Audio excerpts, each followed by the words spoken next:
Oh, don't know about you, but I really needed that break. It makes a difference, doesn't it, when you have to sit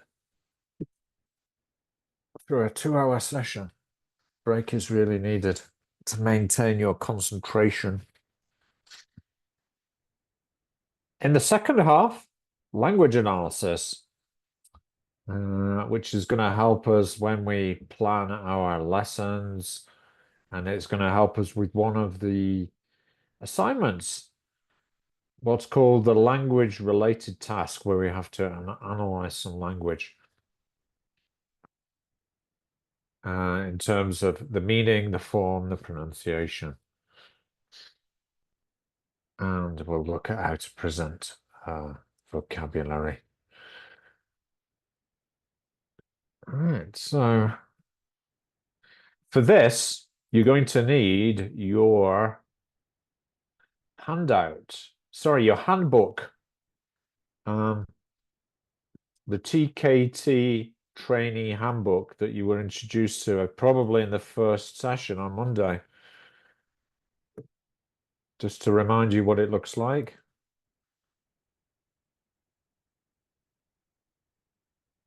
Yeah. And we're on page 5 of this handbook. Let me just share it with you again, just in case you've misplaced it. Handbook.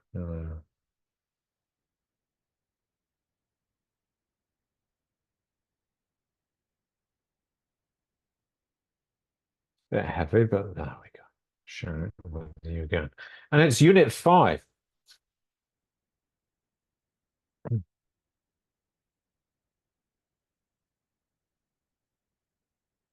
What is Lexis?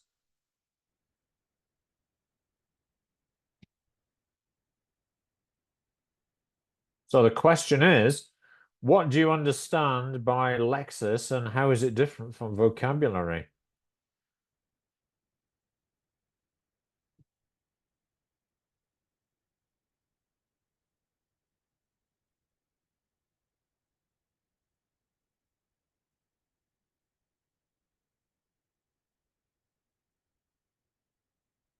Any ideas?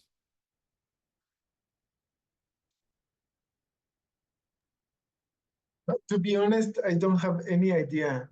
It's all right.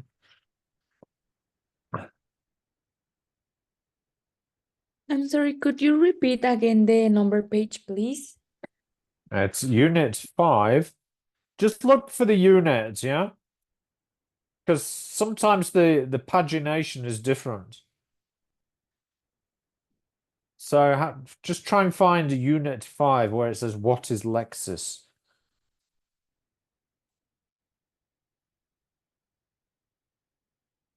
And you can write your answers to this on the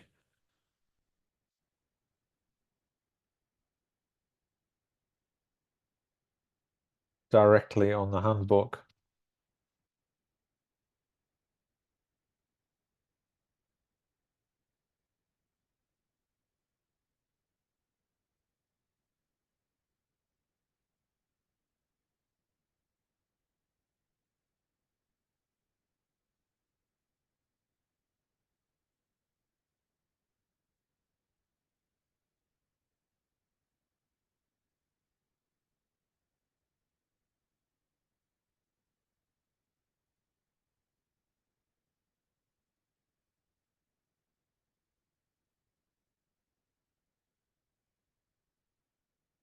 You can have a look in the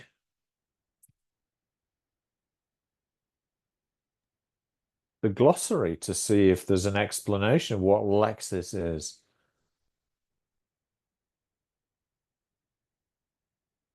See if it's in there. I think vocabulary is just like words that we use every day, and lexic is, for example, the different categories that we can find in a language. For example, nouns, pronouns, verbs, or something like that.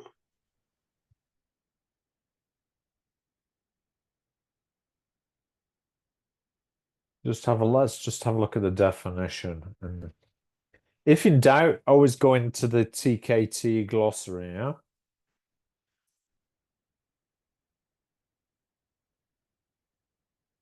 I'm not quite sure I necessarily agree with what they're saying here.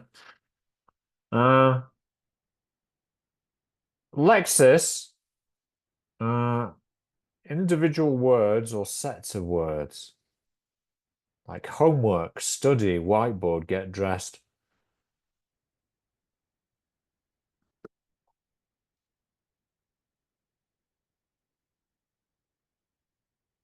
Be on time. So it's not just individual words, right? But it can be sets of words or how words combine together. Yeah. Whereas most people idea of vocabulary, it's just individual words, right? Like cat, dog, yeah.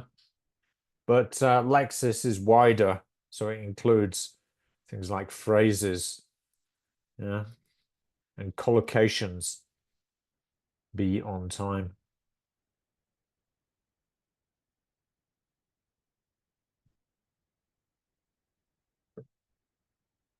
No. The word Lexis is kind of important because it sort of reflects how attitudes to teaching vocabulary have changed in recent years.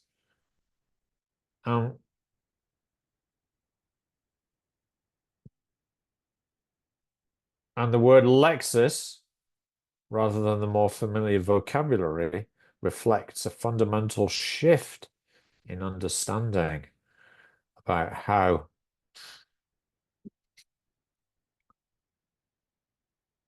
to teach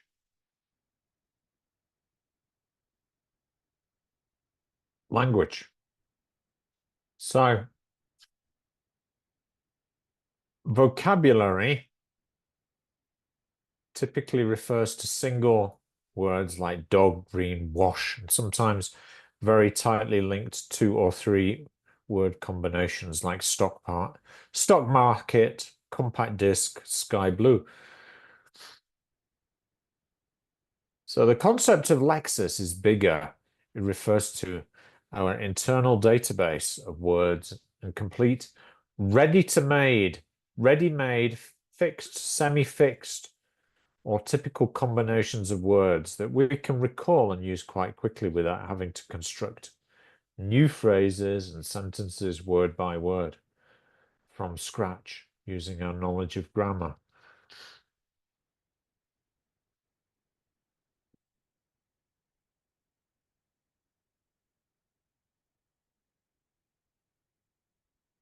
Aye.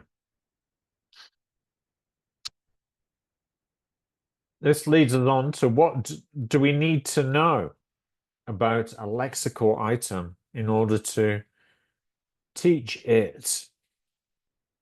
So we're going to do some analysis of words. I'm going to give you a word or phrase to analyze using this type of table. And here's an example using the word clear. So well, first of it's the way it's spelt.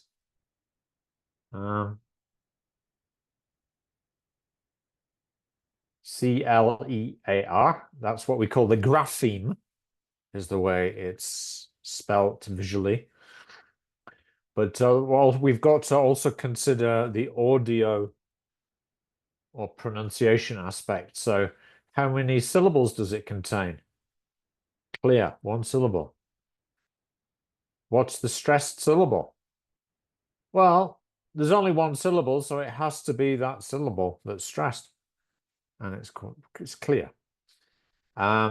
If we are to transcribe the word using phonemic script, there'll be more on that next time, so don't worry too much about phonemic script right away today.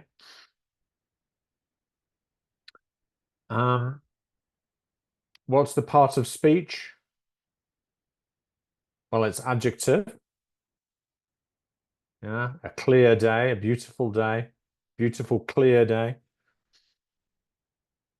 We need to consider its related forms, like the adverb, clearly, add ly. We know it can also be a verb, to clear.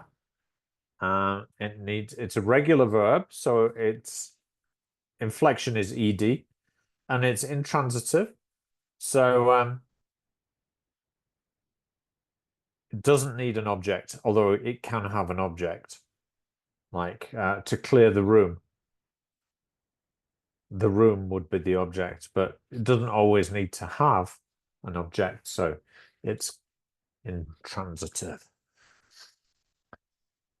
Basic core meaning is easy to understand. There are also other meanings, depending on the context. With very common words, there are often many different meanings depending on the context. Connotation, neutral. So connotation is like, does it have maybe a negative sense? Some words have a definite negative sense. One we'll see today is notorious. The word notorious in English has a sort of negative sense of being famous, but not a positive sense. Appropriacy is whether a word or expression is formal, informal, polite, impolite.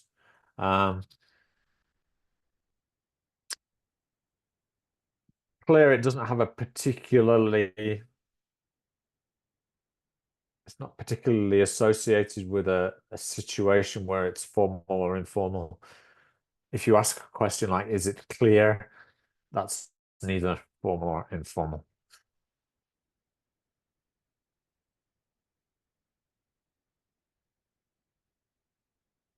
Restriction of meaning.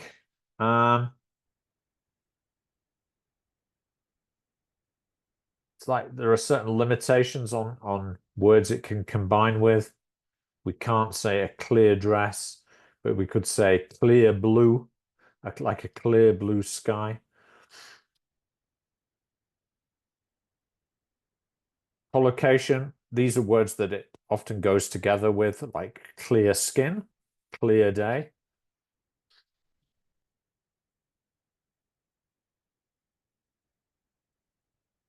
False friends. Now, think of your own language, Spanish, right?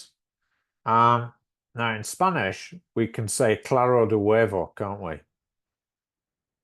Yeah.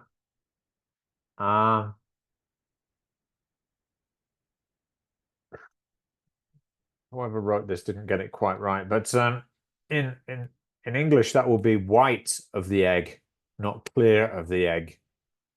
Yeah. That needs to be changed, actually. It's not yolk, it's clear, it's white of the egg.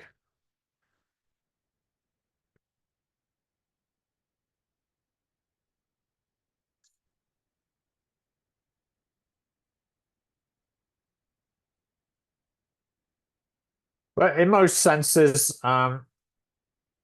clear and claro can be interchanged, and they mean the same, right? Synonyms, simple or certain. Antonyms would be confusing, untidy, unsure. Suffixes, these are letters we add to change. These are inflections to change the parts of speech.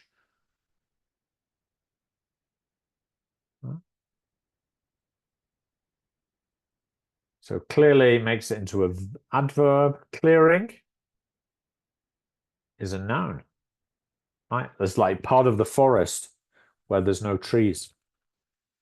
You're walking along through the forest, and then suddenly there's an open space. That's clearing. A prefix would be unclear, the opposite of clear. Now, before we begin, I think it would be a good idea if we just checked you know all the parts of speech. There are 9 parts of speech. Can you name them? Can you put them into the chat now? What are the 9 parts of speech?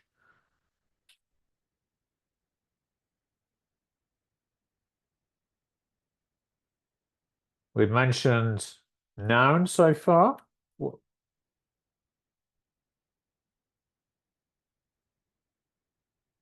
Can you think of the other 8 parts of speech?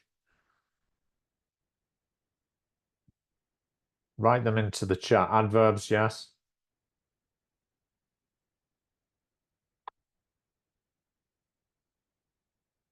Adjectives, yes. So we've got 3 so far. Yeah, prepositions, verbs. Yeah.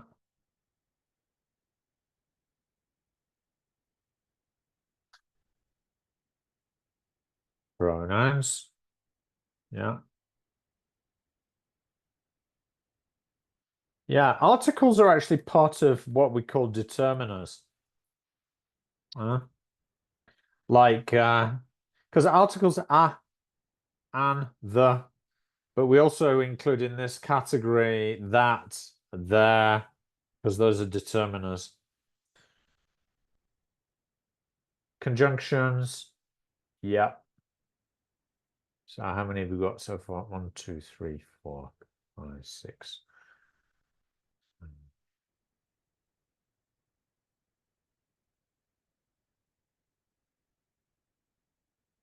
There's 1 or 2 more, I think, that you haven't mentioned.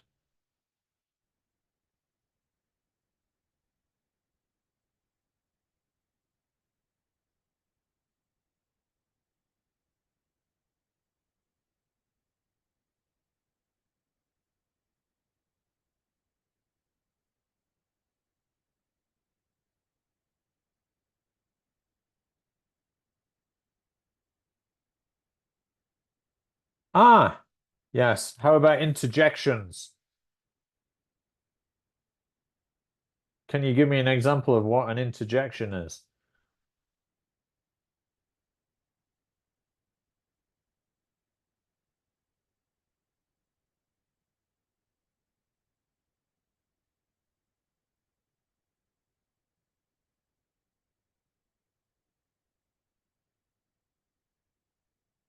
Is it something? Wow. Yeah. Something about feelings I was about to say, Yes.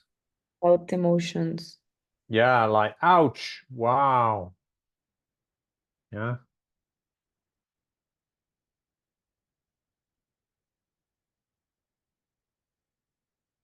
Yeah, I think we've got them all. Yeah.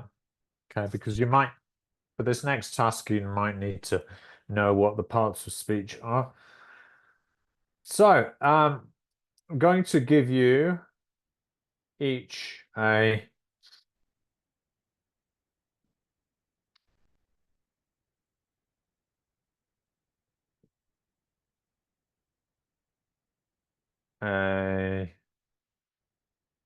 Google Doc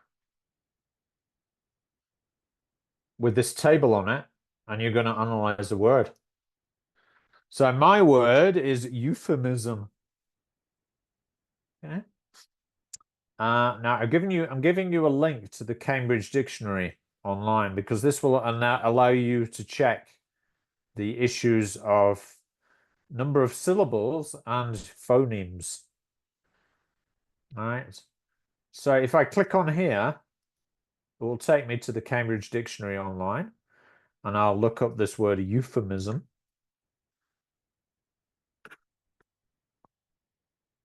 Okay, and so much of the information is here. It's just a question of transferring it to your table. So happily, the transcription of the IPA, International Phonemic Alphabet, is here for us, and we can just copy and paste it. Euphemism. British English, Euphemism. American English. Now, we can see from the transcription here that the number of syllables is the same. How many syllables are there in euphemism? Euphemism. 4, right? 4. Yeah. Euphemism.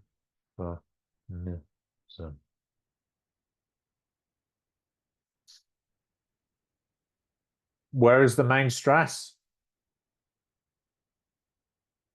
in that word? Mm. Is it on the middle syllable? Is the first, the third syllable? Where is it? Third, The right? first, It's here on the first syllable. Can you see this little line here? Mhm. That indicates that the following syllable has the main stress. Yeah. So we can see that the first syllable there is stressed. Yeah. So a number of syllables 4, they're the phonemes. You can use British or American, whichever, doesn't matter. Which syllables are stressed first? You, the first.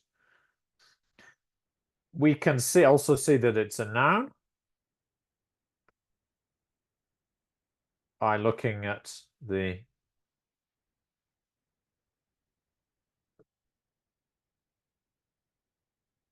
it says here noun. And we can also see that it's countable or uncountable. Countable or uncountable.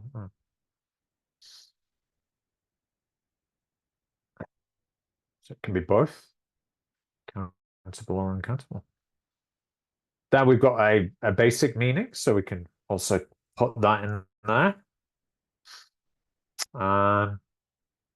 Kind of way of saying something.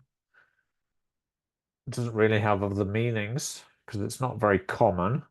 Usually the most common words have various meanings, yeah? So you've got to take that into consideration. But it does have grammatically related forms. We can see that there's an adjective, an adverb, connotation. It's to do with not wanting to upset people's feelings, right?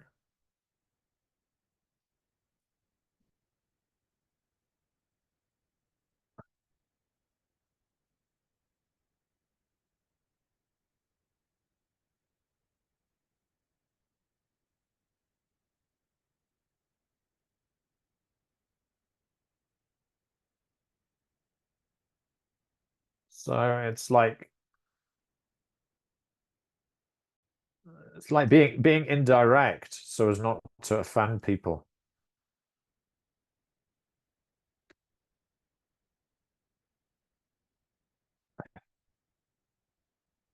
Restrictions on meaning, I can't really think of any.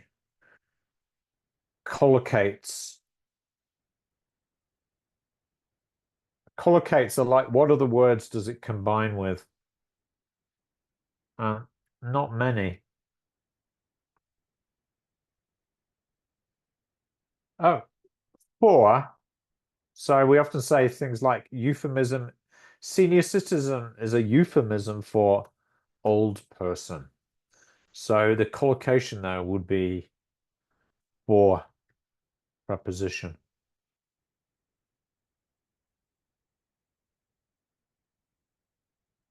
Doesn't have any false friends. In Spanish, the word would be eufemismo, right?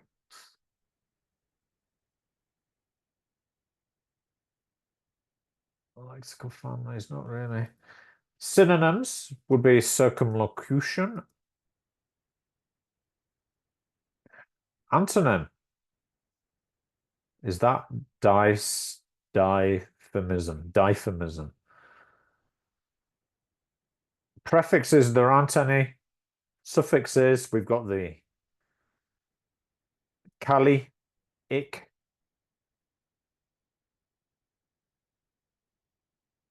Remember, suffixes go on the end of words. Image, there isn't really an image. Personal feelings. I'm not keen on the word because it's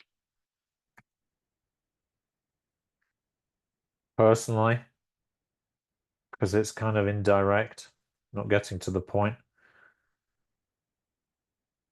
Prefer directness in life. Okay.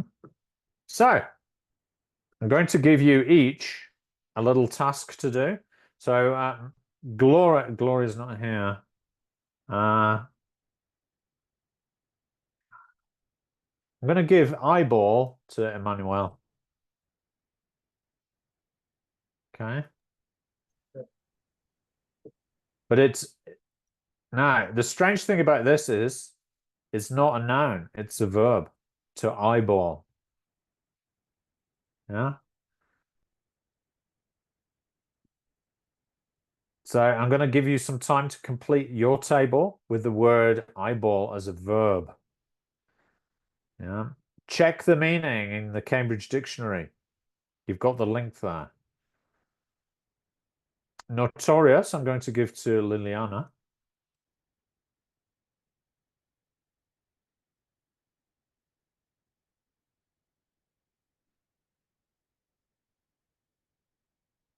And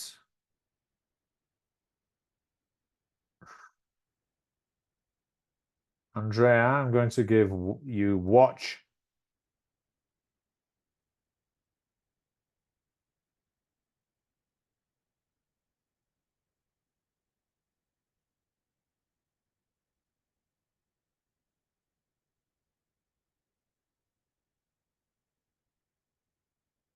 There you go.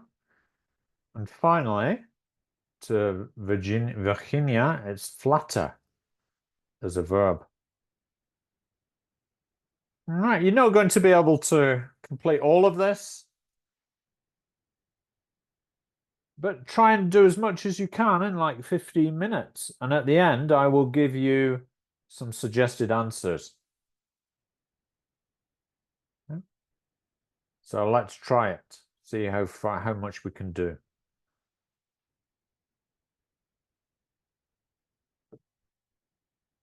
Starting now. I'm sorry, how much time? 15 minutes. All right. See how much you can do in 15 minutes.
We have about 2 minutes left to finish.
All right, just about ready. So let's, don't worry if you haven't finished, because I'll be adding in some suggestions.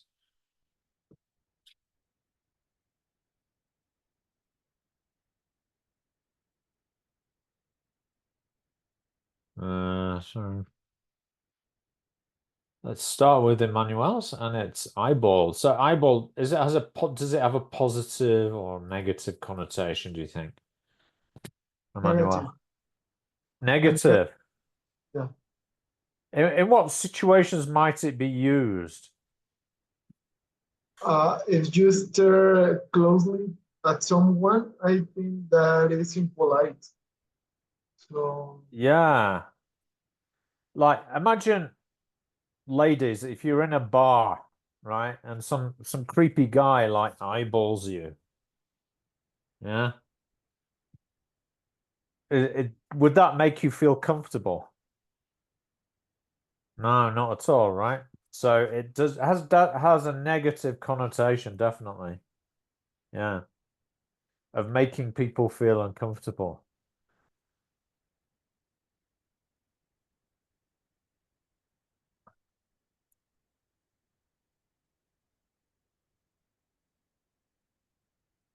That's probably the first thing you've got to focus on, really. Like, talk about the context in which it would be used. Now, going back to the pronunciation and the spelling, you notice that that's how it's spelled. Not too problematic, but number of syllables. How did you arrive at the conclusion, Emmanuel, that there are 3 syllables? okay, eyeball, and the stress is in the first syllable. So that's why. But to be 3 syllables, it would be eyeballi. wouldn't it? Okay, so But it's actually 2, isn't it? okay, just 2. Okay. Yeah. You notice this little dot here separates the syllables, indicates that there's 2. Okay. Yeah. The grammatically related forms. I think the verb, right? To eyeball. Oh, the noun, an eyeball.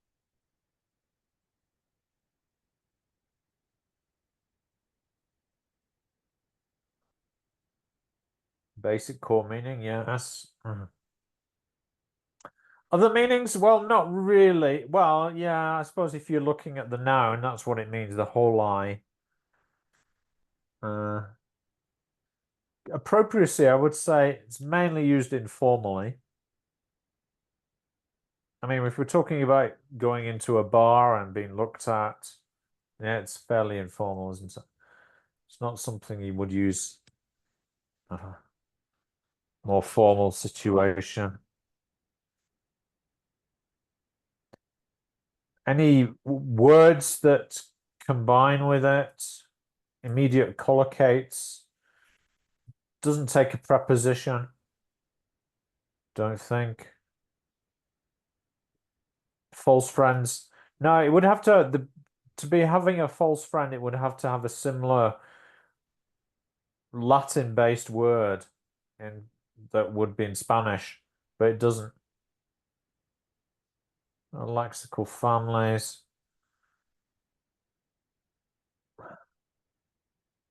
Synonym. Antonyms. Prefixes. Suffixes that could be added to the word would be like the ed ending to make it past. He eyeballed me, right? Oh,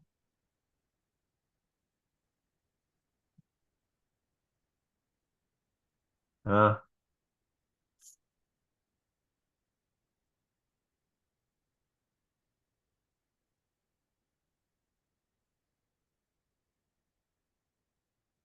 I'm sure you could probably find an image to help convey the meaning of it, like some guy like staring at a girl in a intimidating way. That's negative, yeah. Good.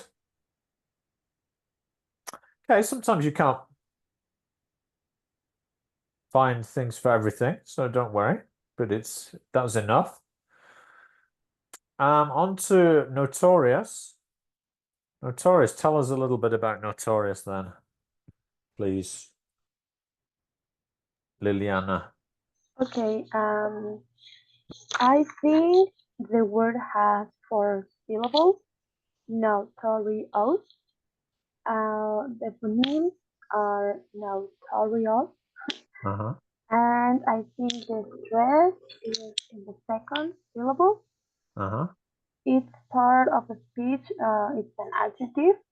Yeah. And the grammatically related forms is notoriously. It's an adverb. Yeah. And the basic meaning is famous for something bad. Yeah. Other meanings are it's similar, famous for being bad or doing bad things. It has a negative connotation and appropriacy for certain social situations. It's like, for example, here, one of Mexico's most notorious criminals. Ah. And that's it, I think. Oh no, I found synonyms like infamous, famous, Yeah, very or good. well known, Ah. and that's it. Yeah, nice.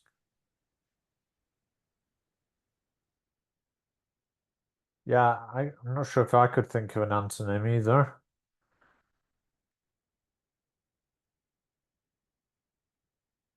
Suffixes that could be added to the word. Well, notoriously. Yeah. I think ness also is possible, notoriousness.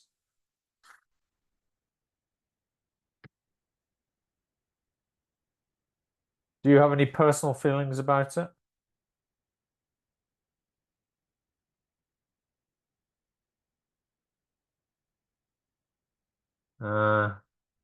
Mnemonics that might help you remember the word. I don't know. How about El Chapo? Yeah, I was thinking of Yeah. a bad guy with a gun or a knife. Yeah. He's certainly notorious. Good. That was pretty in-depth analysis, that. Good job. And on to watch from Andrea. Please tell us about watch, Andrea. Yes. Watch is a noun, and also the meaning of the watch of the word watch.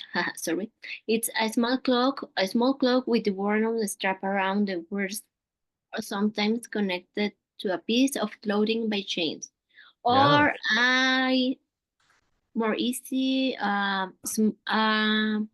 clock that you have in your hand. Uh-huh. How it is spelled? Watch. I think it's one syllable. Yeah, I think it is. it's only one. Yeah. Uh, what part of a speech is a noun? Grammatically related forms with the verb look Yeah. at Ah, and be careful, good. and a phrase and with the phrasal verb that is watch out. Mm. Okay, the basic core meaning is small clock. Yeah. Other meanings look and be careful. Uh-huh. Sorry, connotation neutral, I think. Yeah. Appropriation for the certain social situations. I hope you have a beautiful watch. Yeah. It doesn't have any particular appropriacy No. restrictions, no? Yeah. Restriction or meaning, yes. Watch movies and watch TV. Uh-huh. Immediately collocate. I don't know how to write on that part. Well, other words that combine together, like wrist, Okay. wristwatch or pocket watch. Like the ones that you get on a chain, are called pocket watches. But those also, both of them precede or modify the word watch. Okay. So the wrist obviously goes here, and the pocket watch goes in your pocket. Okay. Yeah. False friends, watch versus look. Always. Uh-huh. True friends, watch and clock. Okay. Synonyms, clock. Antonyms, I don't find an Uh, the prefixes and suffixes, it's because it's a noun, but I don't know if it's a word of the that only part. thing, no, I don't think there's a prefix. Also, I I download a photo of a watch. Uh-huh. The only suffix I could think of is watched with ed ending, yeah. Yes. And personal feelings about this word that watch Yeah. transforms into a smartwatch. That's another collocation as well, smartwatch, isn't it? So let's put that Smartwatch. one there, yeah. Smart. Good. Yeah. Things that help you to remember the word and smartwatch. Good. Good job. Thank you. On to flatter. Virginia. Well, flatter means, well, how is it spelled? Flatter, the number of syllables. Two, the phonemics. Well, flatter, I chose the American one. That's okay. And this, Yeah, sorry, that's fine. the stress syllable is in the first one. It is a verb. Grammatically related forms make up to entertain. The basic core meaning to praise, express admiration. Other meanings suit complements. Connotations, I think it's positive. Appropriacy for certain social situations, context. I think you can use it with your friends. Yeah. False friends connotates, flatter, I am not sure. Flat like Lano and flatter, but it's the verb. And true friends, flatter, praise. Okay. The lexical families, I don't know. A synonym, suit, antonym, insult. Prefix. Yeah, I'm not sure about suit, but I agree with antonyms. Yeah, it's the opposite would be an insult. Yeah. Okay. Prefix, Unflattering suffix flatly flattered. Flatly has a different meaning, totally. So, but flattered, yeah, it's possible. Okay. It would be flattery, I think. Flattery.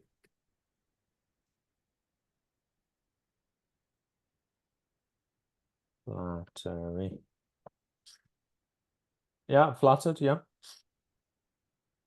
And well, the mnemonics, that's the one that you make the sound, right? No, it's to help no? you remember. Ah, okay. Well, I'm not sure. Yeah, I'm not sure either. Maybe with some imagination we could think of something. But maybe there's an answer in here. But a good job anyway, Virginia. Great It job. could be Jesus. Fair enough. I'm going to give you some suggested answers from a previous group. Let's just have a quick look to see if it's just have a download that and see if any of the ideas were similar to yours. And you have the ones from the other people's words in there as well. I'll have a look at the answers, suggested answers.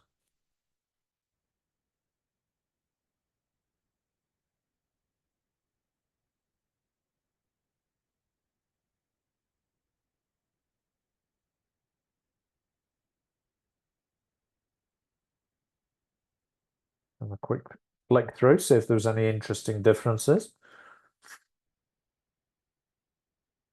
Euphemism, eyeball. Huh, Steve Carell. I think that conveys the meaning pretty well. Eyeballing. It can be continuous.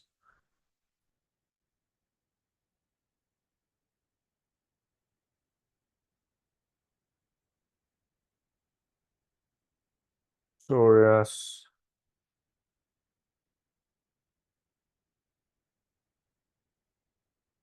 Yeah, just that word notorious doesn't necessarily have a negative meaning in Spanish, right?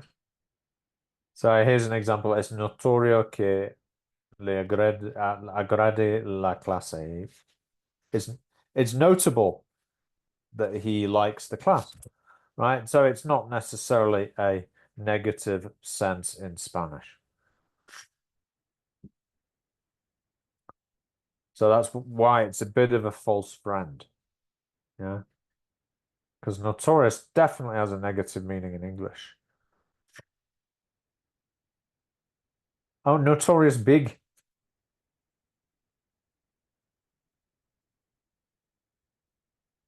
Watch.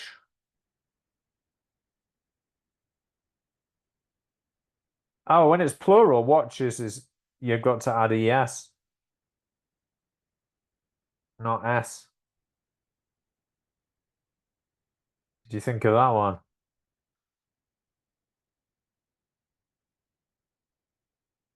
Sometimes people get confused and use clock when they mean watch.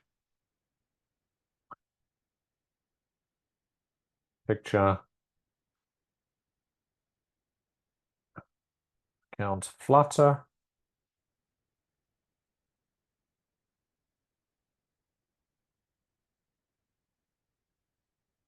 Antonyms: insult, belittle.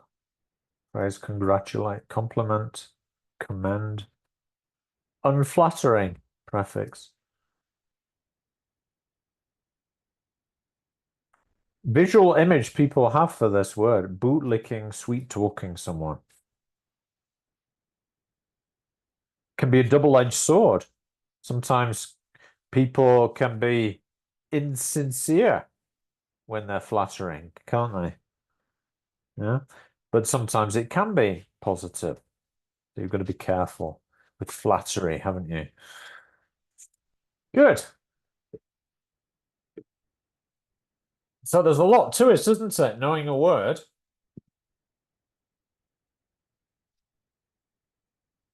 Quite a lot to it.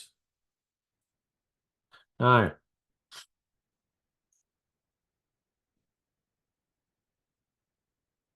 go back to our handbook.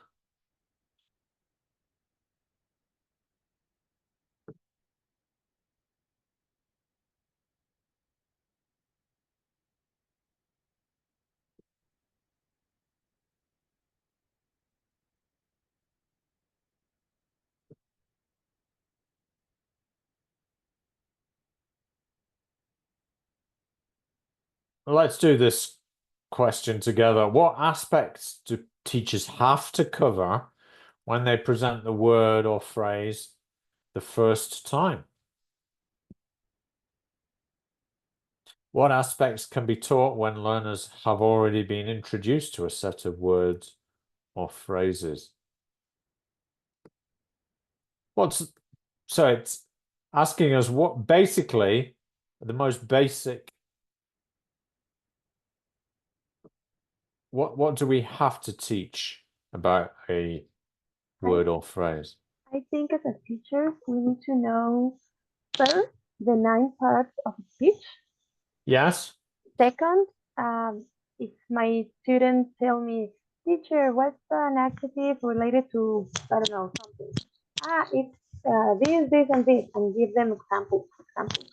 Or just if my word is an adjective, think Yes. if I can switch.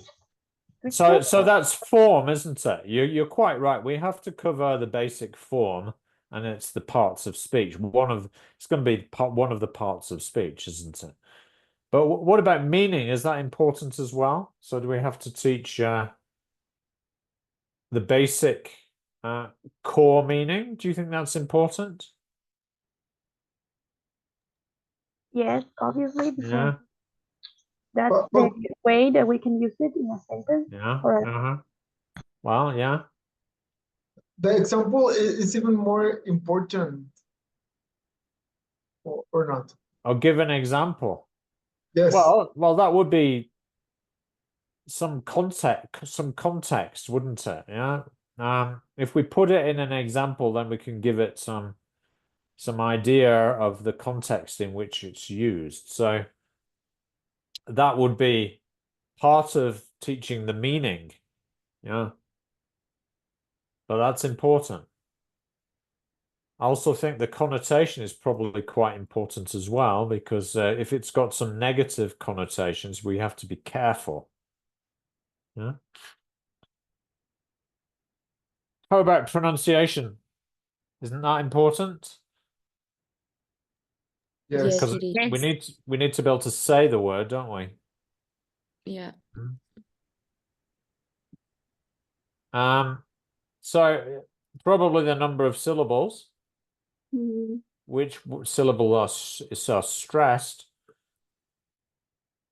Now, the students aren't going to know the phonemes, but as teachers, we do need to know the phonemes, because there may be some sounds in there that are difficult to pronounce.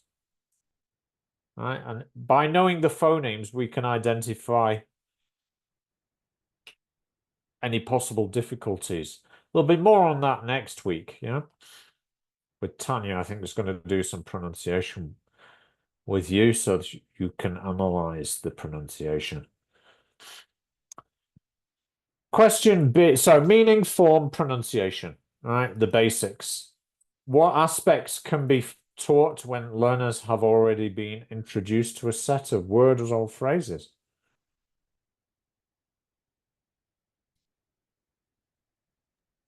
Synonyms and antonyms. Yeah, that would be useful. Yeah, because that would help to expand their range of related vocabulary. Yeah.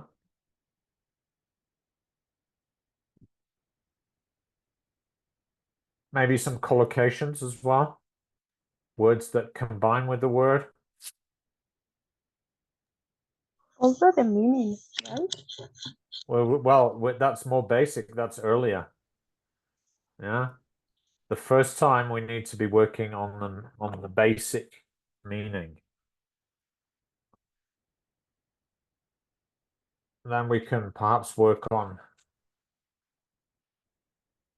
other areas like appropriacy in certain social situations for B. But that's part of meaning as well. It's like the appropriacy or how informal, formality, politeness, things like that. Okay. Well, let's just take like a brief aside now and do this TKT practice task. This is from module 1 of the TKT. And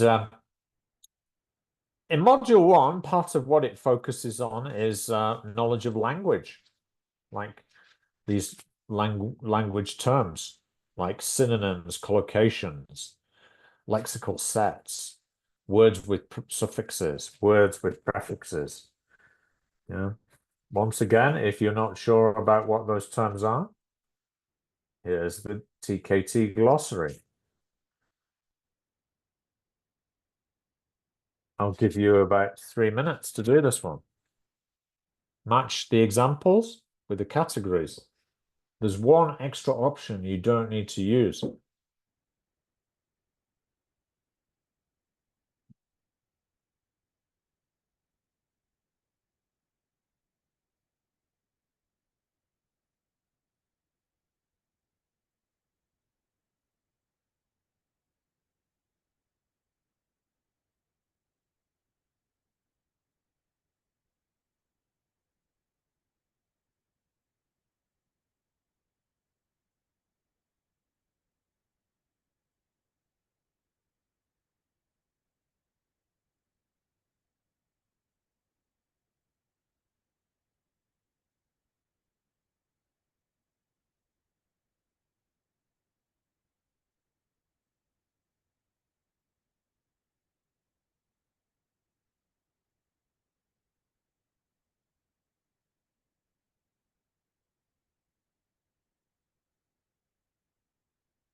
When you're done, place your answers in the chat.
You may have to check some terms. Look in the TKT glossary for the what is collocation? Which one is collocation?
All right, so thank you for popping those in.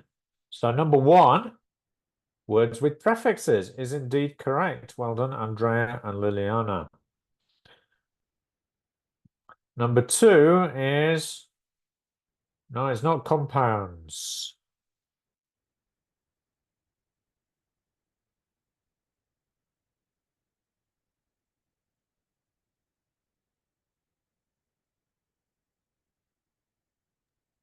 So number two, the answer is, what is the answer? Collocations. Okay. We'll look at why it's collocations. Number three is synonyms. Yeah, synonyms. Not exactly the same meaning, but they're very close. Yeah, wonderful, Yes. marvelous, brilliant, great. Longest, director, wooden, slowly.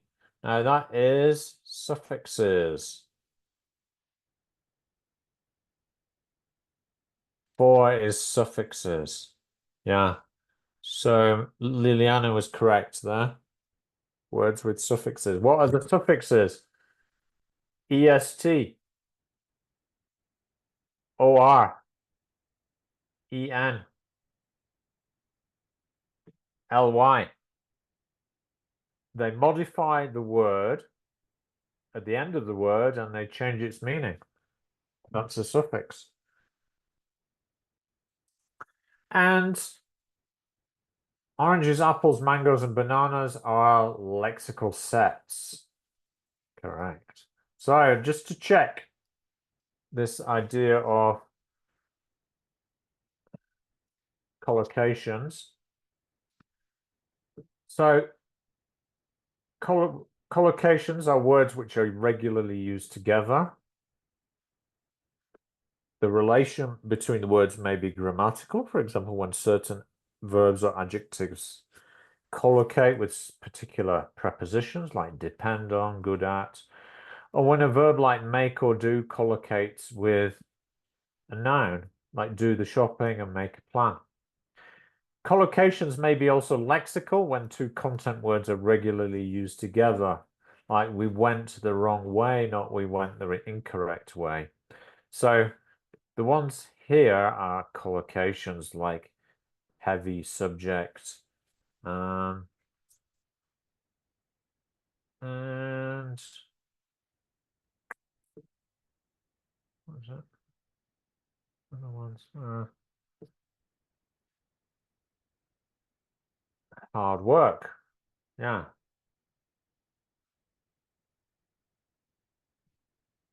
Great idea. There are other words that can collocate with those nouns as well. We could say a brilliant idea, couldn't we? Yeah. Easy work is the opposite. But we don't say soft work, right?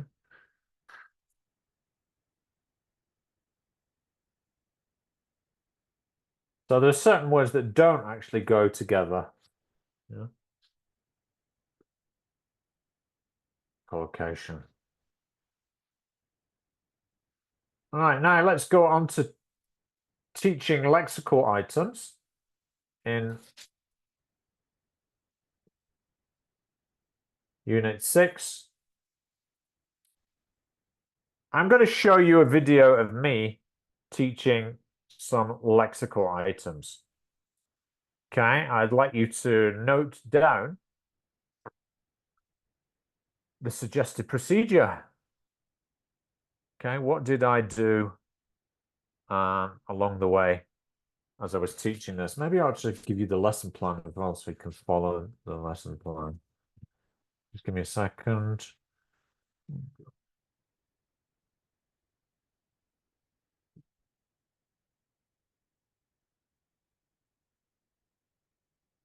Yeah.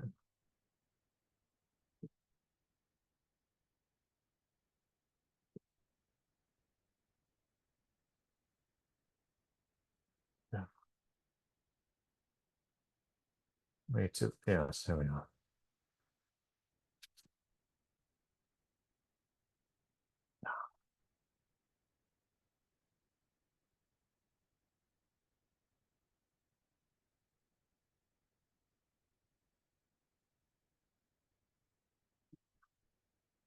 Sending you the lesson plan in the chat.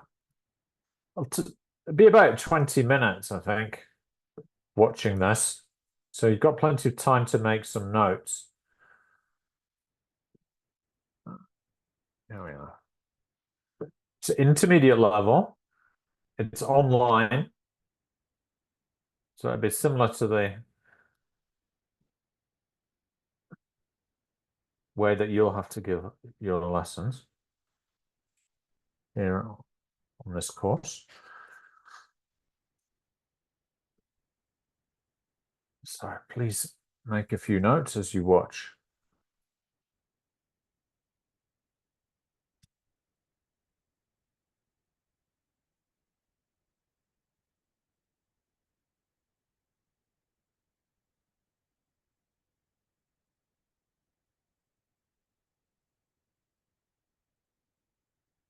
Coming up shortly. Okay.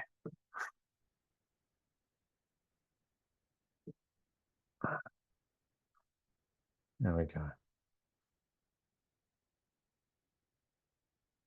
Share sound, optimize for video.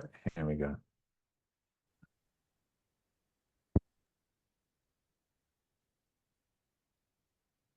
Look at this photograph. Where are the people?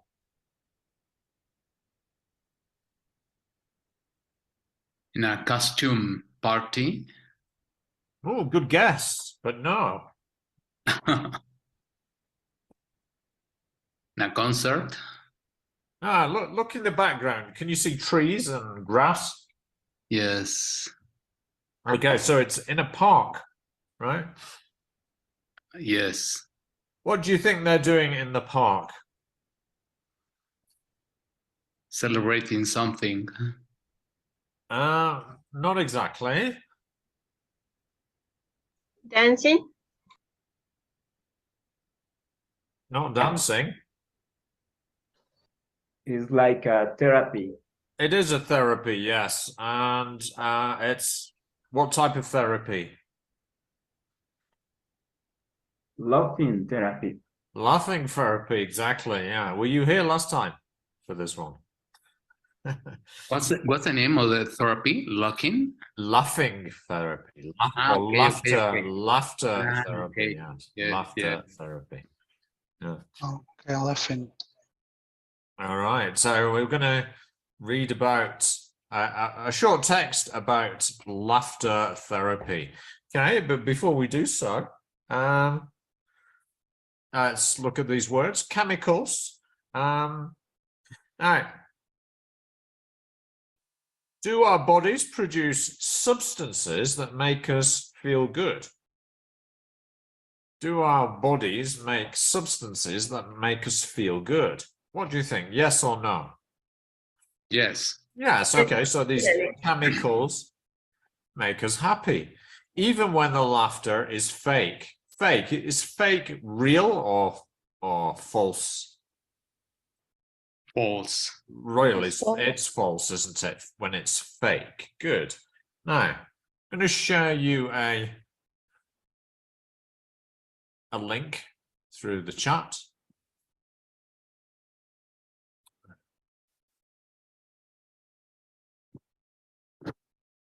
All right, and please give me the thumbs up when you have it. Please click on.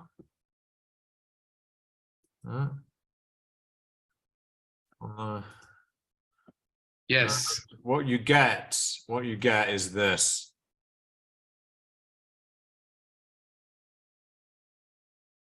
Huh?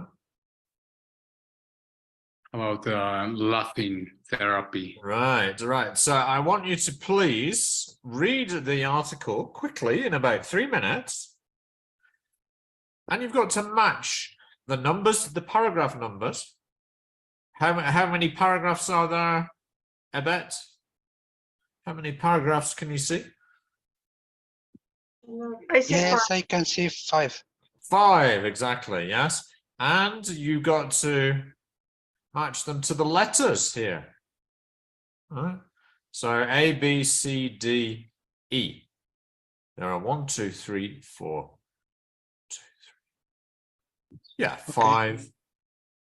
five headings, which are the summaries of the paragraphs. Okay, so you got 3 minutes to do that, starting now.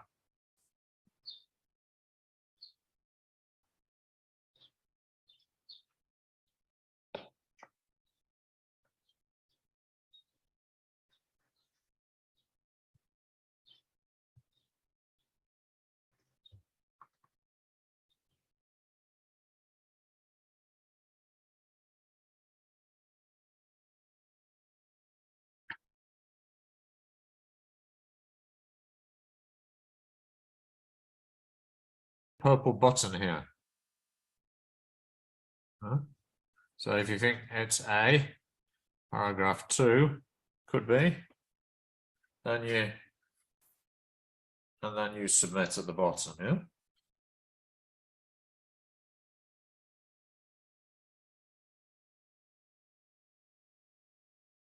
Let's check.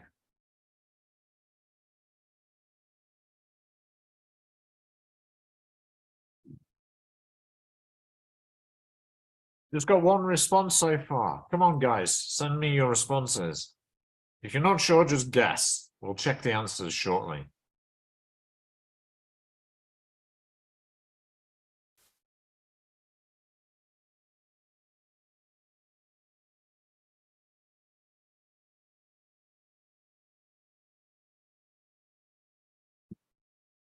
Still only one answer.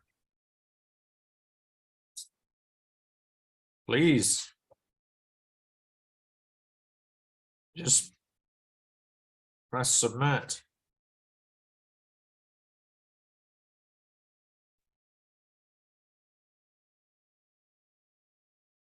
You don't have to ask, you don't have to Andrea. answer the question, would you like to go to a laughter club? Just answer that's it, thank you. We've got 2.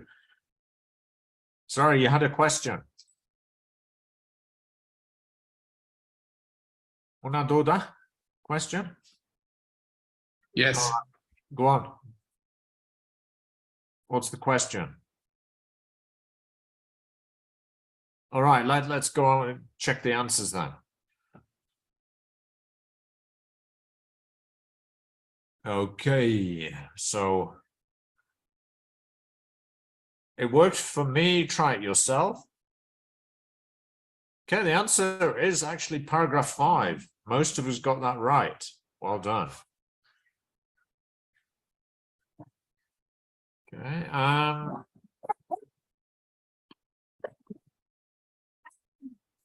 why is laughter good for you? Most people answered.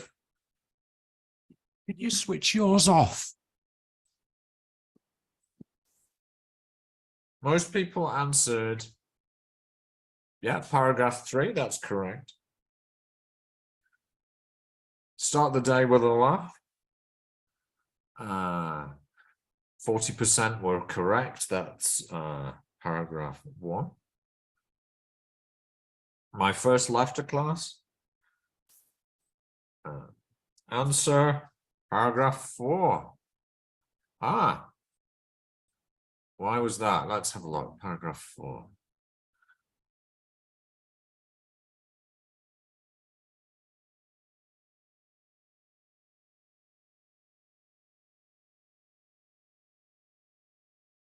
Yeah, it's implied, isn't it? It's not stated explicitly, but she's a reporter, she went to find out. How laughter clubs began. That's E, and the answer is 2. Correct. 80% of us got that right. Yeah. Yeah, the first laughter club was in India. Right. Now, I'd like you to please keep this tab open on your computer so you can see the text. All right. Now, I'm going to send you a Jamboard link.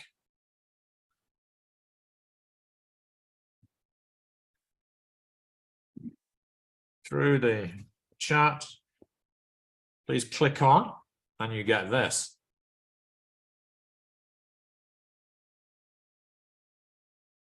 Okay, so I'm going to have Enima and Hebet work together, please, on Jamboard 1.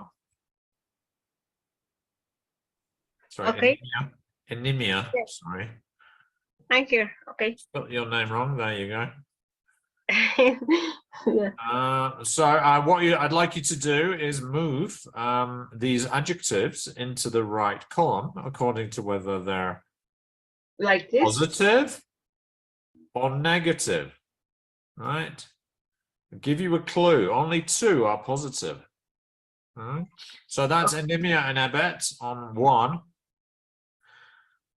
Jerry and Jose Francisco, or Francisco, you are on 2. Slide 2. Okay. Okay, the number is here at the top. Yeah. So that's 2. Slide 3 is Gabriela and Michelle.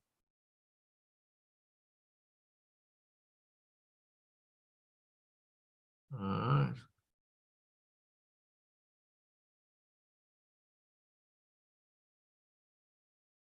So please categorize them according to whether you think they're positive or negative. Now you could have a look at the text again as you do it.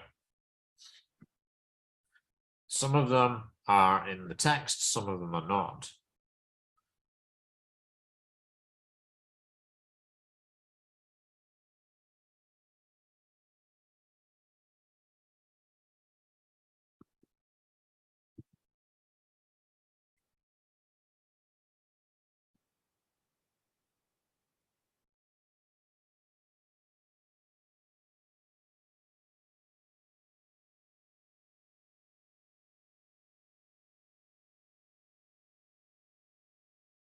All right, Jerry and Jose Francisco, you're doing well.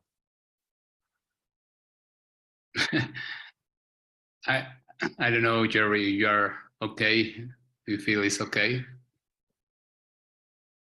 Okay. And Nibia and Hebet, you think fed up is positive? I think Annoyed? it's Annoyed, do you think is positive? no, it's negative. Ah.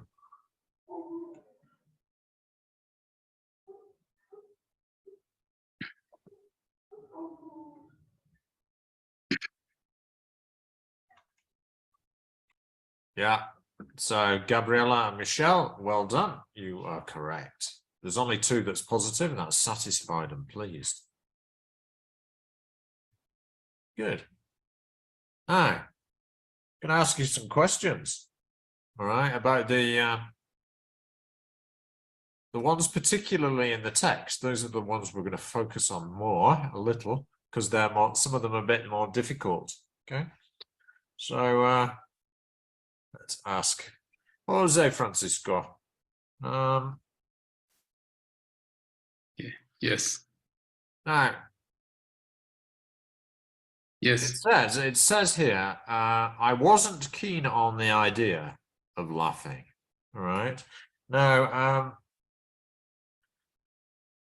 if I'm not keen on the idea of laughing with a group of strangers, do I want to do it? Do I want to do it? No, I don't want to do it. No, if you're not keen on something, it means you don't want to do it. Yeah. So Yes. I've read. Do you have reservations about doing it? Yes. Yeah. Yes. Right. Yeah. Good. Jerry, question to you. This word upset. If you're upset about something,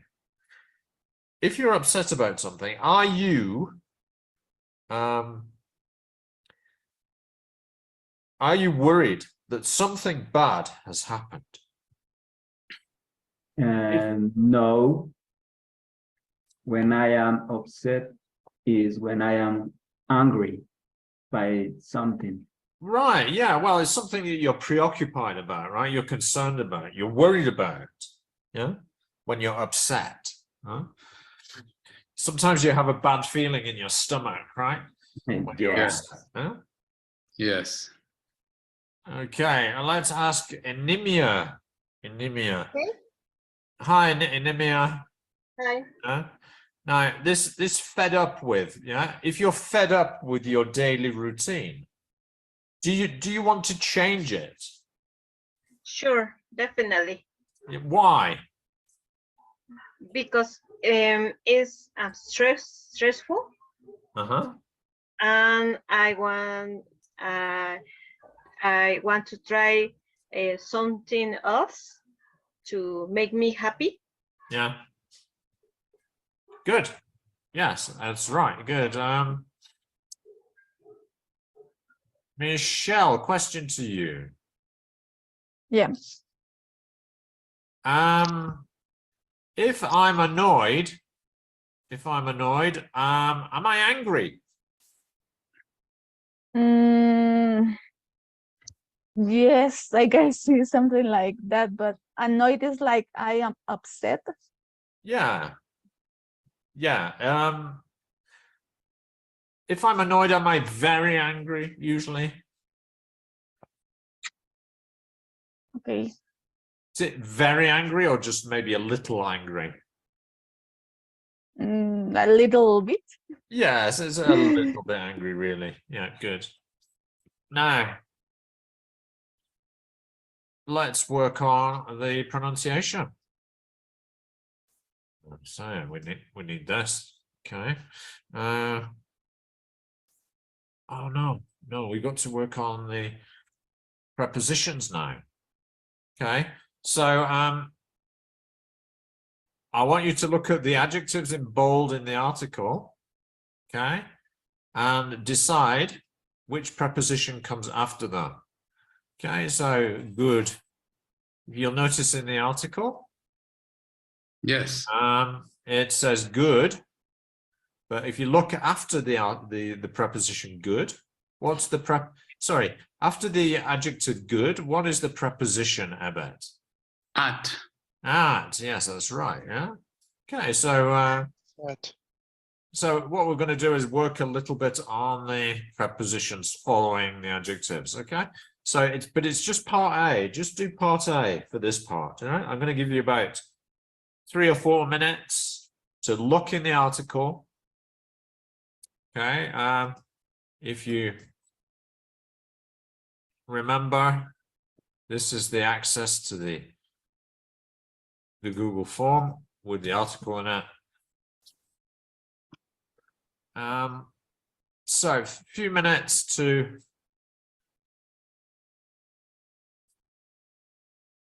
go in, and you can modify, you can write on this presentation here.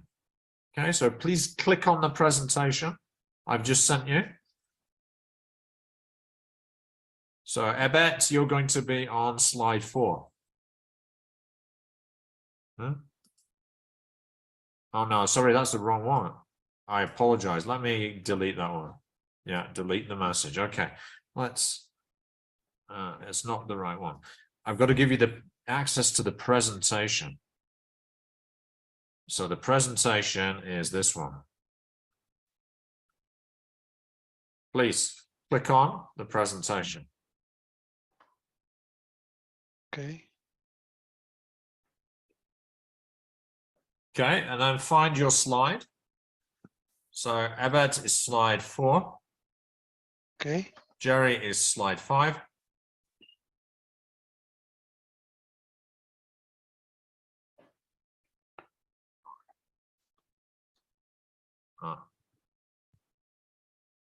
Jose Francisco is slide 6. Michelle, slide 7. Am I missing anyone? I need one for anemia. I'm going to give slide 8 to anemia. Okay. And slide 9 for Michelle. Oh no, Michelle's got one, so we don't need to give one to Michelle.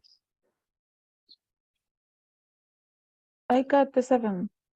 Okay, Ebert, Jerry, Jose Francisco, yeah. Okay, do you do part B or just part A? Question. Part A or part B are you doing? Part A. Just part A, yeah, for the moment. Okay.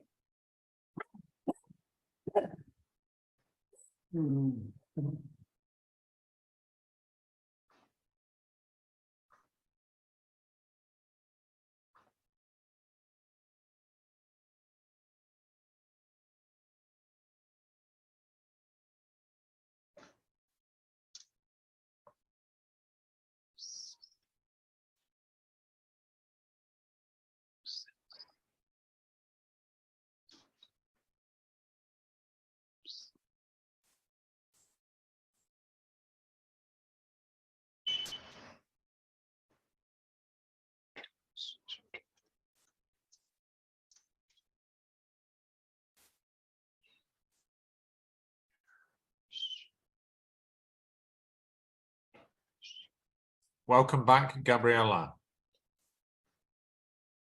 I'm going to send you a link, Gabriella, so you can participate in this activity. Yes, thanks. There you go. Okay, you're on slide 9, and we have to find the preposition in the text. Why, wait. Happy with. You're on slide 9.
How can you get the right answers?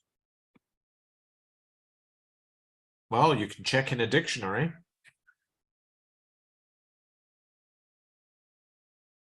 Native speakers, we learn them by exposure through memory.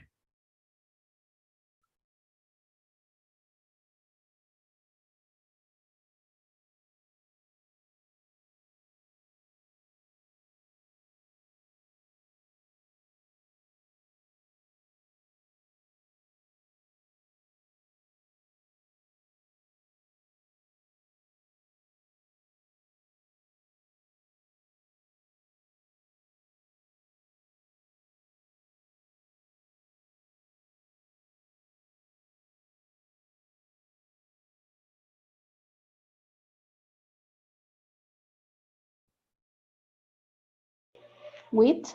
It's with, yes, or sometimes by. I'll put the less common one in brackets. Okay, this is the less frequent one, but it's often born with. Ebert, what did you have for frightened? I think that is with. No, we're not frightened. It's not frightened with. No. Okay. It's actually similar to scared. Yes. Yes, it's correct. And I think that it could be frightened by. Yes, it can be by, yeah, but it's also of, like scared. Yes. Yeah. Notice that adjectives with the similar meaning have similar adjectives. Yes. Yeah. So This is of. scared This- of, frightened of, yeah, they have Oh. similar meanings. Okay.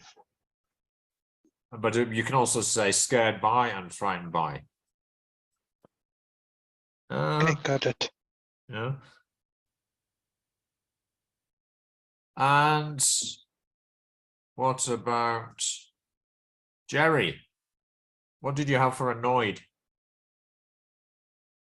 Annoyed by, annoyed. Yes. The most common is at, but you can also have by, as you About. said. Yeah, or with. Yeah.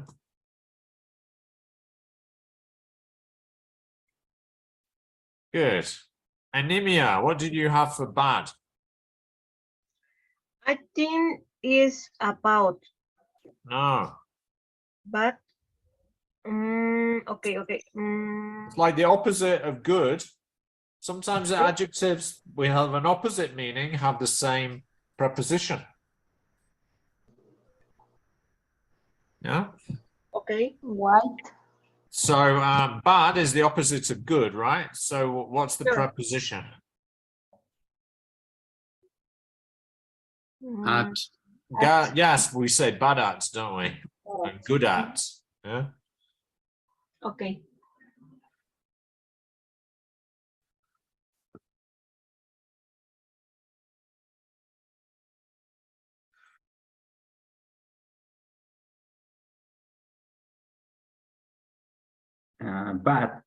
Bad in and bad with.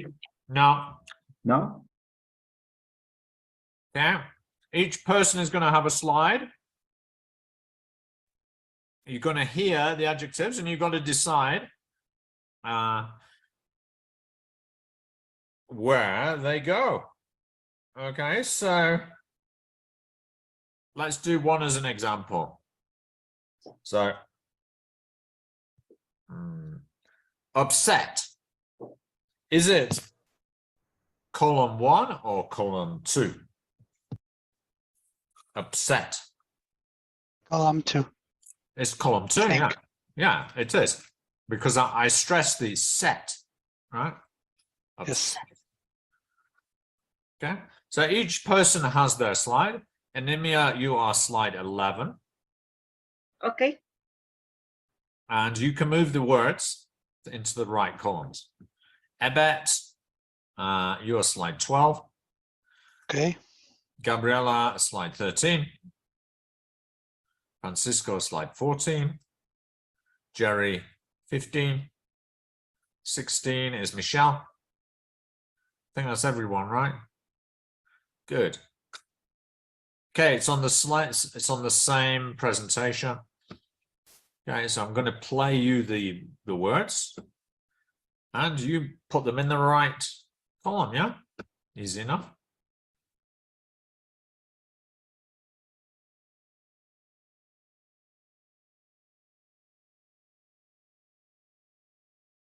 I've just been listening to David Bowie there. Okay, now on to.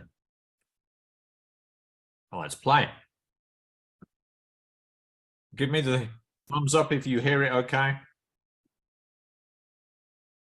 Here we go. Embarrassed, satisfied, nervous, annoyed, fed up, disappointed, upset, confused, concerned.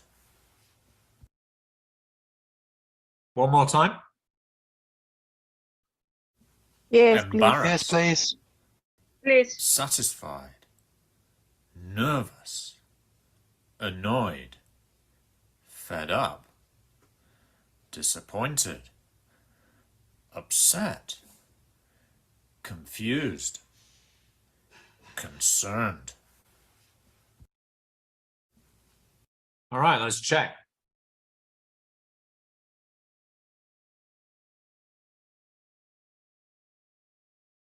Okay, so let's have a look at Michelle's.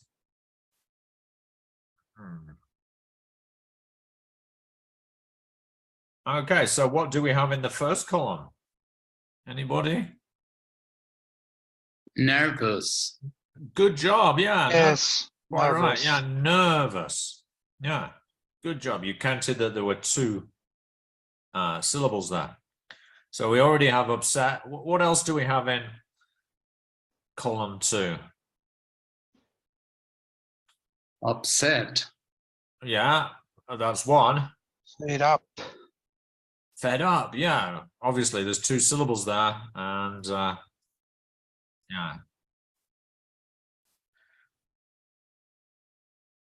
Yeah, often we stress the particle, so it's fed up.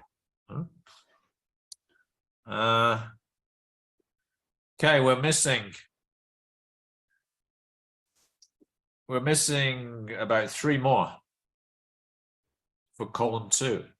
Annoyed. Annoyed. Annoyed, yes. Also Annoyed goes confused. there, yeah. Annoyed. Confused. Confused. Concerned. That's right, concerned, yeah. Concerned. Yeah, it's not concerned. That would be 3, right? It's concerned. Concerned. Yes. Yeah. So what do we have in column 3? Disappointed. No, that's No. that has 4 syllables. Embarrassed. Yeah, embarrassed. Yeah, that's right. Embarrassed. Column 4 is that satisfied or is it disappointed? Disappointed. Disappointed, yeah. Why? Because how many syllables does it have? Count the syllables. Disappointed. Pointed. Or. Okay. And finally, it's satisfied. Well, Satisfied. 1 left, right? So it must be the paragraph. There's column 5. Satisfied. Good. Okay, now we're going to try and say them together. All right, so please turn your microphone on. And we will repeat after me, okay? So also do the syllables with your fingers, yeah? Nervous. Nervous. Nervous. upset, upset, fed up, fed up, Fed up. annoyed, annoyed, Annoyed. confused, Confused. Confused. concerned, Concerned. Concerned. embarrassed, Embarrassed. Embarrassed. disappointed, Disappointed. Disappointed. satisfied. Satisfied. Satisfied. Good. Okay, let's individually then. Michelle, confused. Confused. Jerry, embarrassed. embarrassed, Francisco, disappointed. Disappointed. Anemia, fed up. Fed up. Gabriela, nervous. Nervous. Michelle, disappointed. Disappointed. Very good. Now,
all right, so let's get some feedback.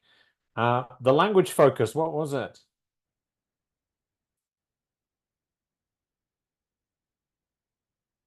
What parts of speech were those words I was teaching them? I think active. Yeah, there weren't they? Yeah. And adjectives with prepositions, weren't they? Adjectives with related to feelings.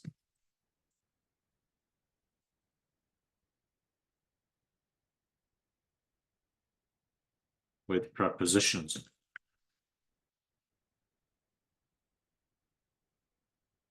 Now, you'll notice at the beginning of the lesson there was a reading, wasn't there?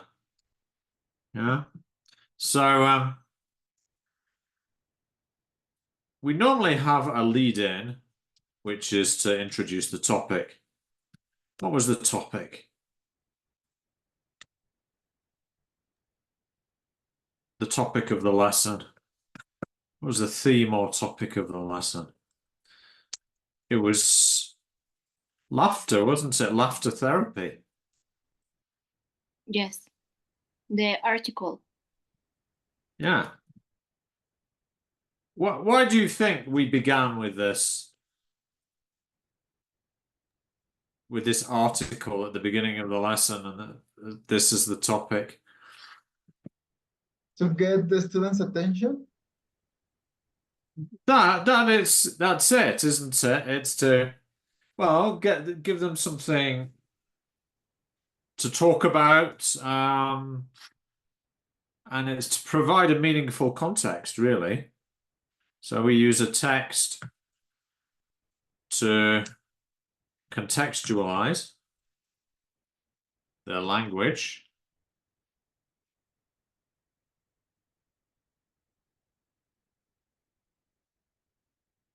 Make it motivating and meaningful.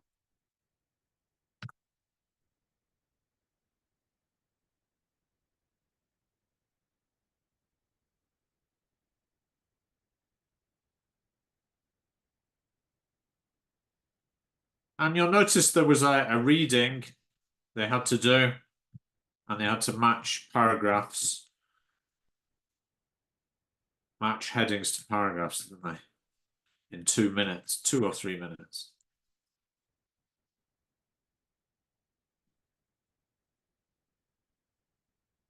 Why was that important? Well, they have to sort of understand what they're reading. So this is a way of making them understand. Comprehend the text. Yeah. There's the reason for that. Then you'll notice I got them to work on the meaning of these items by getting them to categorize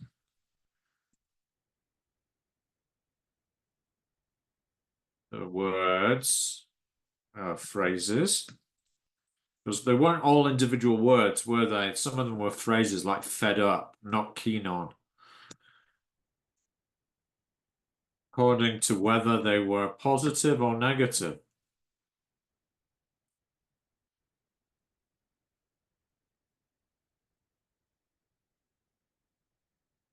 How many positive ones were there? Just 2. Just 2, wasn't it? Yeah.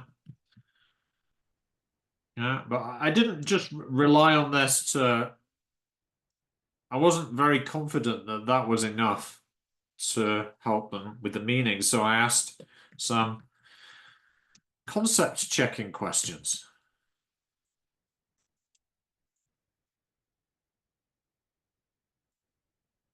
Yeah. Like, not keen on, does that mean he wanted to do it or didn't want to do it? Don't want to do it. He didn't want to do it, right? So that's important to ask some concept checking questions.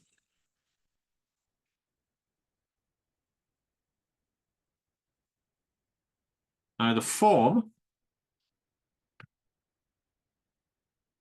can you remember how we worked on the form?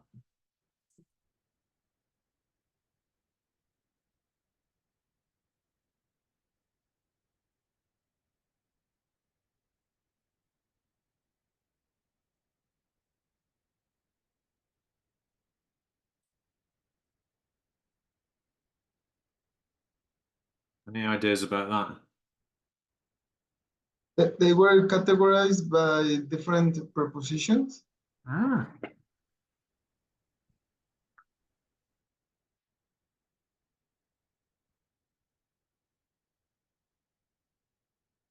So we had to find the correct preposition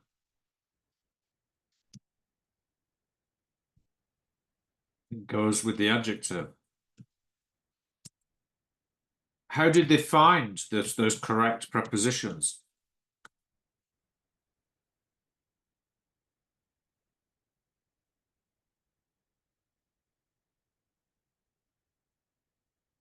Did they just like make them up, or did they find them someplace?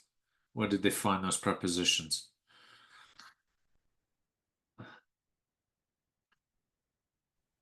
You ask your classmates, your students, sorry, and they have to complete it by They did, but themselves. did I ask them to look in the reading? Yes. Yeah. So students had to look in the reading to find the prepositions. Well, the first set of prepositions, they had to look and find them in the text, right? The second set, they weren't in the text, so they had to kind of guess what the prepositions were. Yeah. Or sort of deduct what the prepositions were based on their existing knowledge. So they know that with good, it's at, good at. But bad wasn't in the text, so they had to kind of guess that the preposition with bad was at. Yeah, because often the opposite,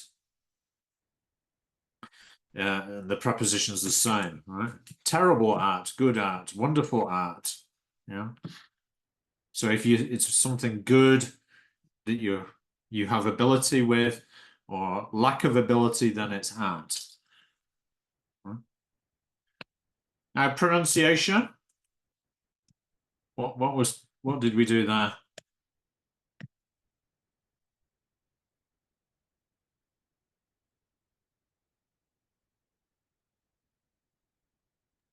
You played different audios and didn't have to repeat the correct pronunciation. Right. So they each had a slide, each student, and they with the sets of words, and they had to categorize the words according to their stress pattern.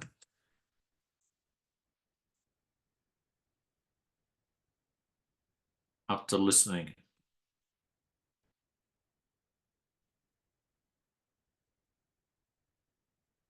To the audio.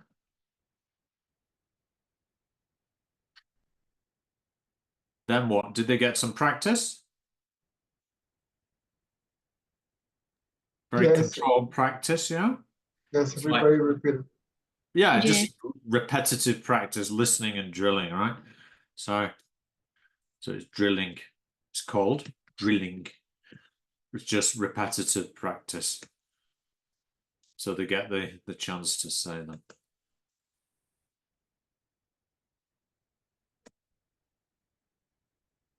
Yeah, because sometimes they just need the opportunity to say the words in the correct way, don't they? Good. Okay, so that was the way that we got the students to notice the meaning, the form, and the pronunciation. Now, after this, they would do a controlled practice activity that involves gaps in a text, and then they do some freer practice. Let me just show you briefly what they did. It won't take very long.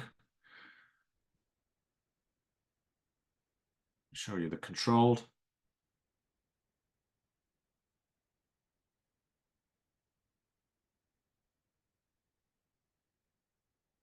Find it.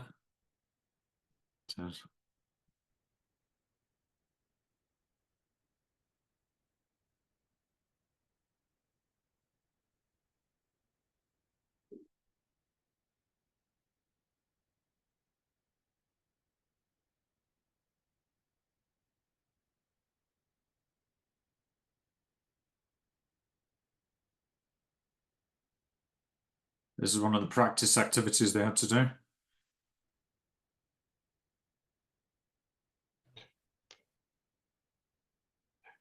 They had to choose the right preposition. They had a little text to read.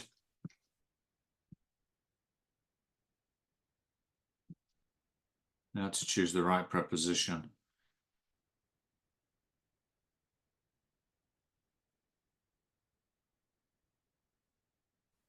Pleased with?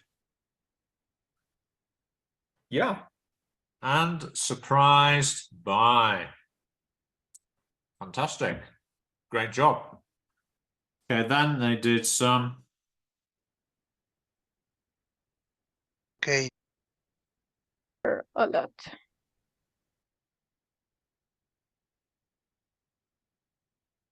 Finally, they did some freer practice, which that gives them the opportunity to speak like this.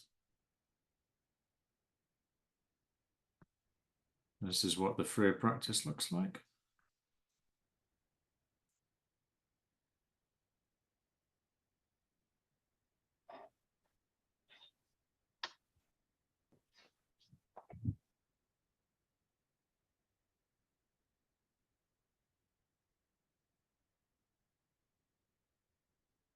I'm concerned about dog Max because he's had a stomachache. Okay, now I'd like you to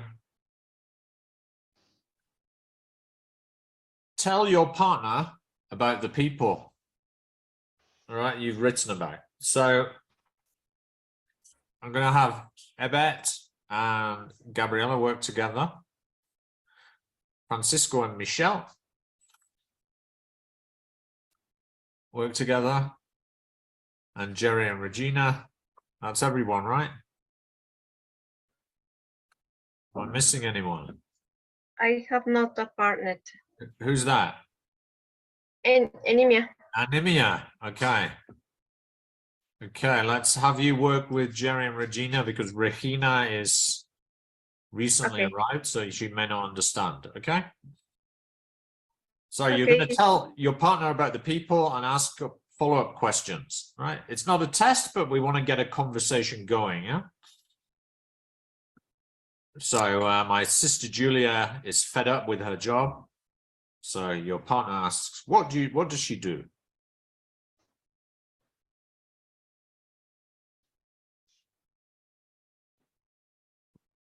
Any questions before we start? Okay, let's begin then. So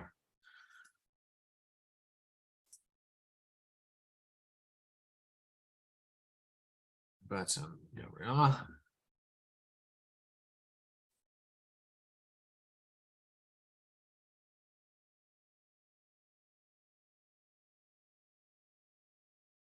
Cisco and Michelle. Okay, this is not a test, it's just conversation practice using these adjectives, yeah?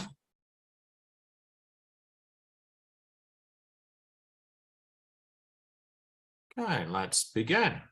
I'm going to give you about 6 minutes. Well, I got a question. Yeah. We are speaking here or in the Jamboard? We're going to speak in the breakout rooms. Oh, okay, thanks. Sorry. With your partner in the breakout room. Okay. Okay. But it's a good idea to keep the presentation link so that you can have your notes. Okay. Let's begin.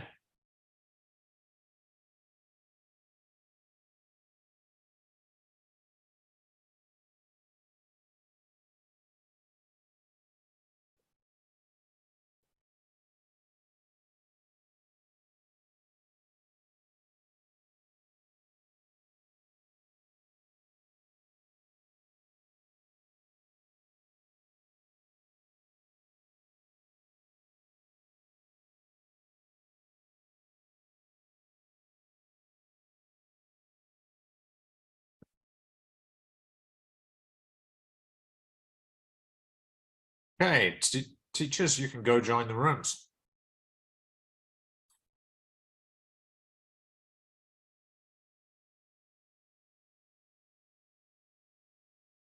You can start with the same in the next in this is the audio only speaking. Okay.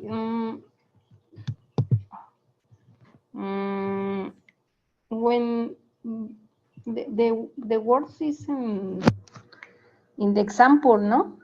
I don't Yes, know. you can choose six verbs and you can use What? yes, for example, worry about or interest in. Okay, I'm gonna give you an example. No? Okay. I am interested in the conservation or the topics conservation or biology, marine biology. Okay. I don't know that. Yes, it's only an idea. Okay. Okay. Okay. In And my you? yes. Okay. I can see. I can say something about my interest.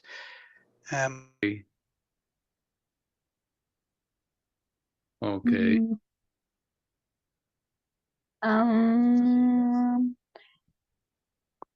My mom is annoyed because she got cancer. Oh God. Yeah, that's something bad. Yeah, yes, of course. I am upset with my health because I haven't eaten well recently. Okay. No, you should have eaten well. Okay, my son is pleased of his girlfriend because he loves her a lot. Yeah. Please with, sorry. He's pleased. Now you? Yes, boyfriend. Yes. I am quite nervous about the economical situation in Mexico City.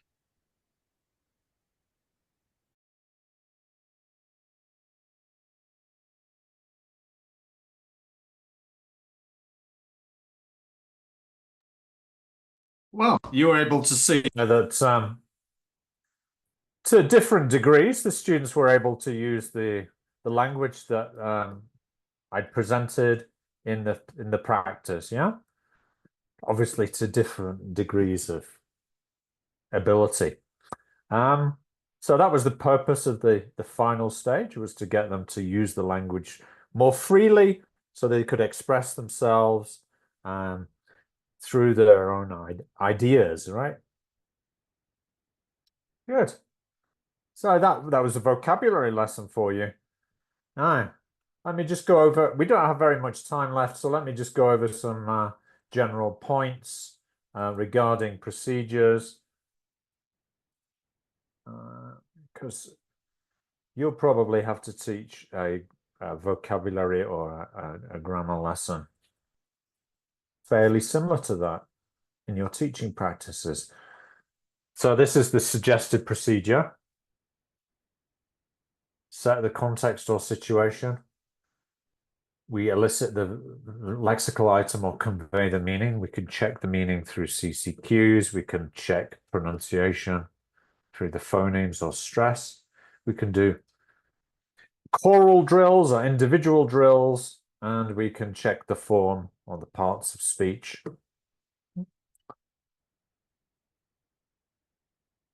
So presenting lexis, teachers can include a vocabulary stage to present a set of lexical items connected in some way. They could be words connected with the same location or event. They could be words that have the same grammar and similar use. Words that can be used to achieve success in a specific task, such as before a reading, a listening, a writing, or a speaking task.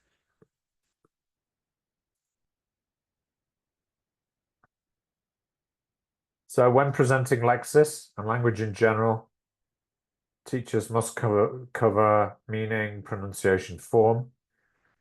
Well, you could have form before pronunciation, but doesn't matter so much. What you have to have first is the meaning. So how can we work on meaning? Several different ways. There could be definitions. There could be miming. There could be drawing a picture. It could be telling an anecdote, acting it out, realia, diagrams, flashcards. Doesn't mention maybe matching or categorizing. But that could come under definitions.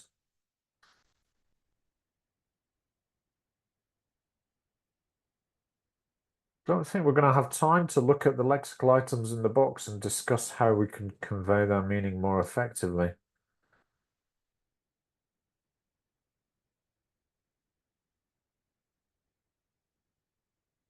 Checking concept. After conveying the meaning, teachers must check the concept is clear. This is done through CCQs or concept check questions. CCQs must be adequate to the learner's level. They must be relevant, purposeful, and straightforward or simple.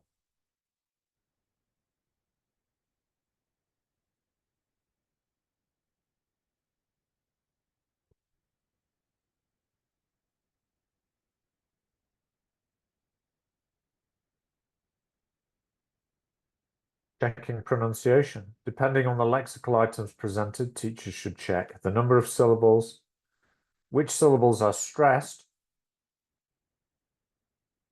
are there any unstressed words,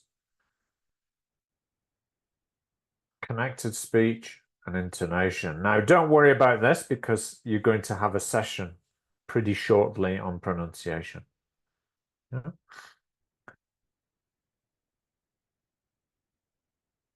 Okay. I think we're going to have to leave it there, guys, because it's approaching 9 o'clock. Let me just tell you when you're going to be working, doing your pronunciations.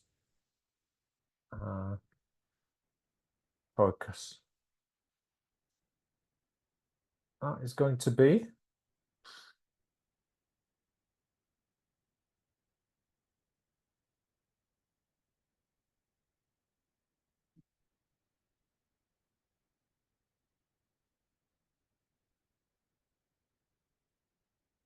going to be next week, I think.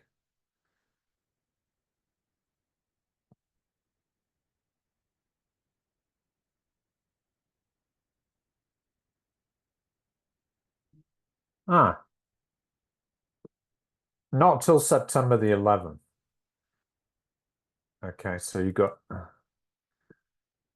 while before we do phonology.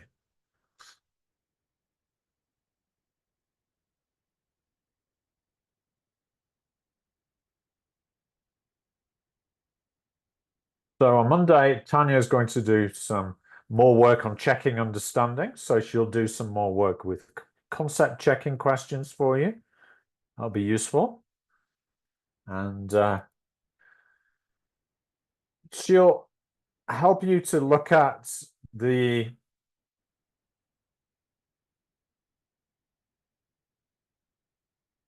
lesson that I've shown you today is like what we call a PPP lesson.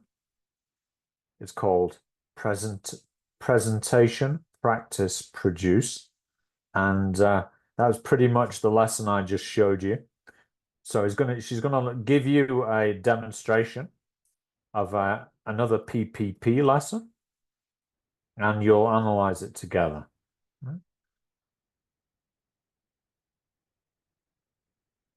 So if you've got any questions for today, you can, from today's lesson, you can ask them to Tanya on Monday.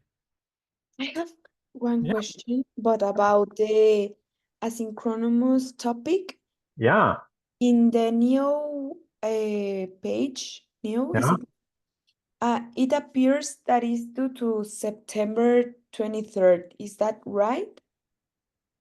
Because I think it starts for for the asynchronous topics. We have all that time to do it, or yeah. In fact, it says according to this, it's up till September the 2nd. But I suspect you will have more time than that. Yeah. So, but just try and get it done as soon as you can. Yeah. Okay. Okay. So it's open now, isn't it? The asynchronous topic. Yeah, I think it is. Yeah, and let's just check.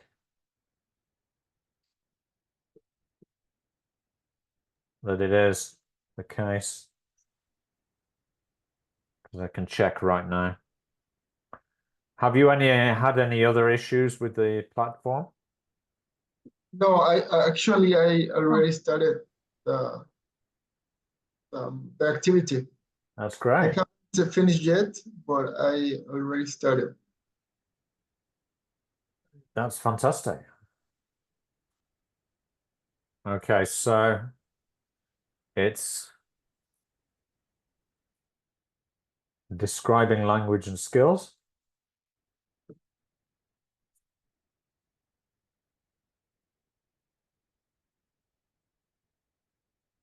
And yeah, it's what is grammar, right? Grammar and functions. Or is that not it? Let's just check it again.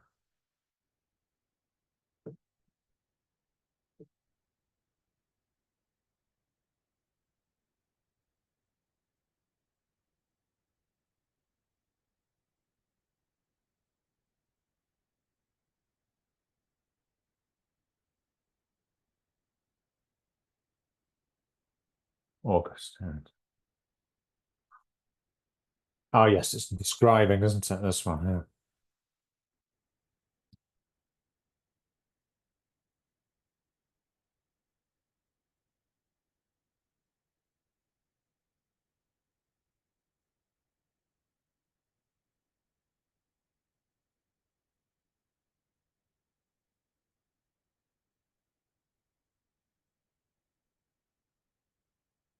Uh-huh. Specifically this one, isn't it? Number 2.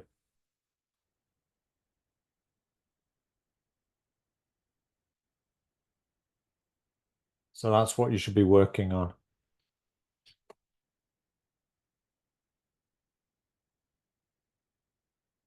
And the next asynchronous topic begins on September the 4th.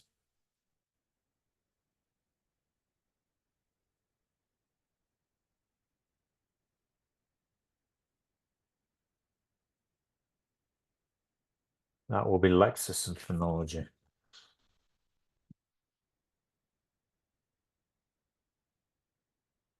Okay. Any queries or doubts before we finish? No, that's all. Thank you. No, Okay, great. everything's clear. I will upload this video tomorrow to the platform. And the place where we're saving all the videos, all the recordings, is in the resources section. I'm sure Tanya pointed this out to you. Yeah. And there's the timetable there. And we'll all go in that. In the resources part. Yeah. That's an older one.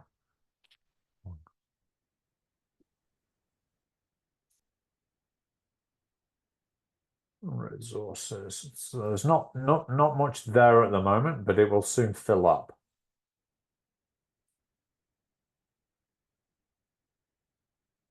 Just the timetable at the moment. Okay, well, with that, I think we can finish tonight. You've worked very hard. Thank you. Thank you. Look forward to seeing you next week. Yeah, see you. Bye-bye. Bye.